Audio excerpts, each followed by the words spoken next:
Good evening again. I seem to be on a bit of a roll with the recording today. I think I've done too much. However, the subject matter is still needing to be out there. The comments, just if it could just make people think and do some critical thinking and wonder if what we're all saying for one another and to one another might have some truth in it, which we know it does. But because they're watching television and hearing all the propaganda, they haven't got hope in hell of hearing the truth on that. So now I'm still reading from this book produced by David Yates called Coleman Cuts the Mustard. This section is a continuation of the theme. So, New Law. The title is Everyone Must Now Hop and Wear Galoshes by Vernon Coleman. So here we go. I don't know if it's going to be long or short. It appears that the BBC was right. That makes a change. When it recently appeared to warn that the coronavirus can be spread by footwear. The British Prime Minister's team of scientific advisors, known as the Ministerial Intelligence and Notification Team, or MINT for short, has warned that this new threat must be taken seriously if the world is to be saved and drug company profits are to be maximised.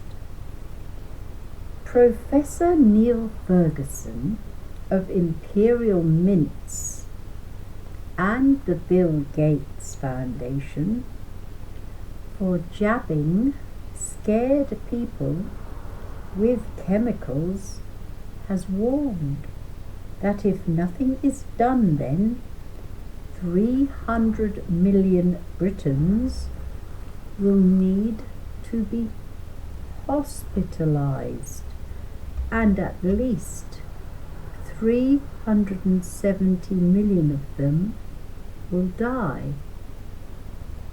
I wasn't aware, I'm interrupting, but I wasn't aware that we had that many people in the UK. He must mean worldwide, because our maximum of our population here in the UK can only be 70 million, between 60 and 70 million. So where they got these figures from?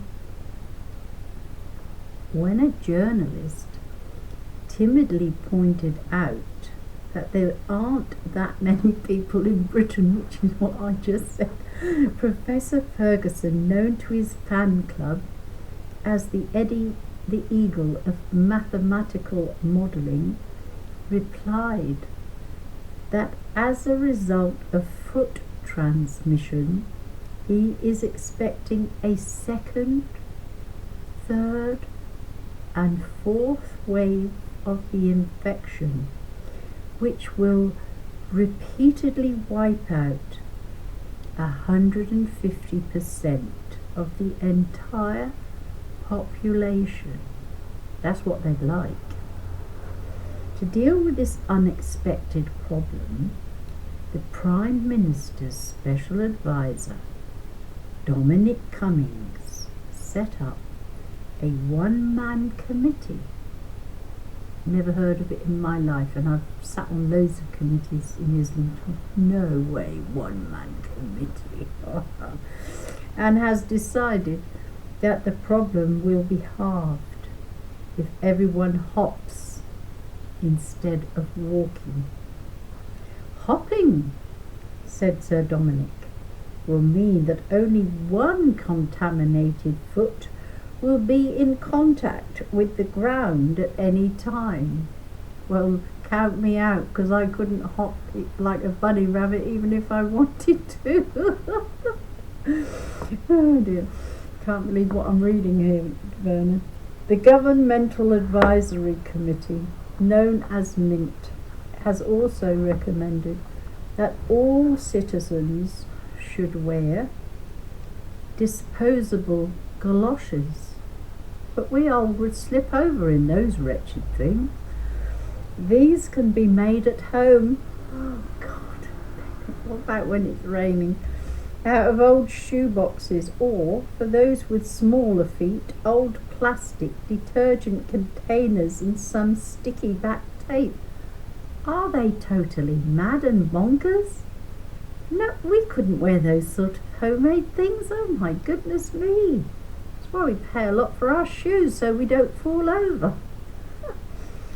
Laws to ensure that hopping and galosh wearing rules are carefully followed mean that those who do not obey, me one of them, will have one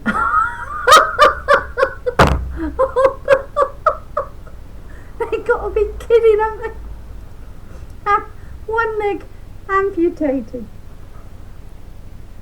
Those who break the law a second time this sounds like ancient days when they put you in the stocks. A second limb amputated, and so on, until they have no more legs. Well, I only thought we had two in the first place. These rules will stay in force for 64 weeks. Isn't there 52 weeks in a year? So they've gone into the next year then, said the Prime Minister. This has got to be a joke. Who added that citizens will also be expected to follow existing social distancing and lockdown rules at the same time. Well, I'm not into multitasking. Two consenting adults can hop together. Well, I'm afraid that leaves me out because I'm one on my own. In their own garden. We share ours here. As long as they can remain at least 6 feet inches apart from each other. So how do you support each other? They must be nuts. A hopping hotline has been set up to provide advice for those who aren't sure how to hop satisfactorily. Finally, citizens everywhere are advised to wash their feet in soap and water every 20 minutes. What's the reason for that? We must follow these rules very strictly. I'm almost crying with laughter. Said Lord, oh, he's the Lord now, is he? Lord Cummings. I think they should take that title off him, don't you? If people are careless, then there could be a great many deaths among those who spend time walking on their hands or crawling on their hands and knees. In order to encourage people to follow the guidelines, the government has introduced a new set of slogans. Wash your feet. Wear your galoshes. Hop to it.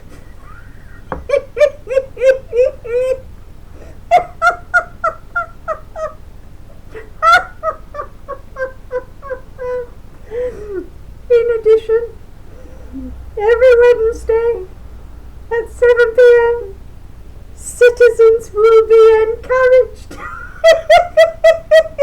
Wait for this. I never did it last time. To stand on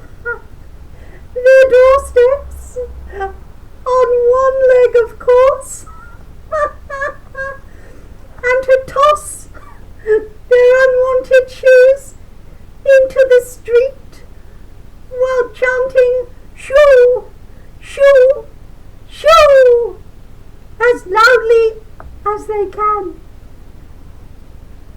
Concerned citizens who want to help the nation will be asked to hop around their gardens or up and down their stairs, taking great care as they do so, of course, to raise money. Guess what? For the Bill Gates Foundation for Global Control and World Government. Yep. Lord have mercy, where did you read that, Vernon? Did they really put that out? Because I don't watch main media. I really don't. I'm sure you found it somewhere on the internet. Probably a government idea think tank. Thought tank. They can't be serious, can they? If you believe any of that, you probably believe in the lockdowns and social distancing, which make just as much sense. You may have been permanently destabilized, and I'm afraid there is a little hope for you. Finally, don't forget to brainwash yourself every day by repeating my special mantra. 1. Distrust the government. 2. Avoid mass media. 3. Fight the lies. Passing observations of Dr. Vernon Coleman. Well, at least you make us laugh and smile, which is good once in a while. We'll get on to the next joke in the next few minutes, but I'll end that one there because it was, I like those ones, Dr. Vernon. You really are the funniest man for us. Thank you.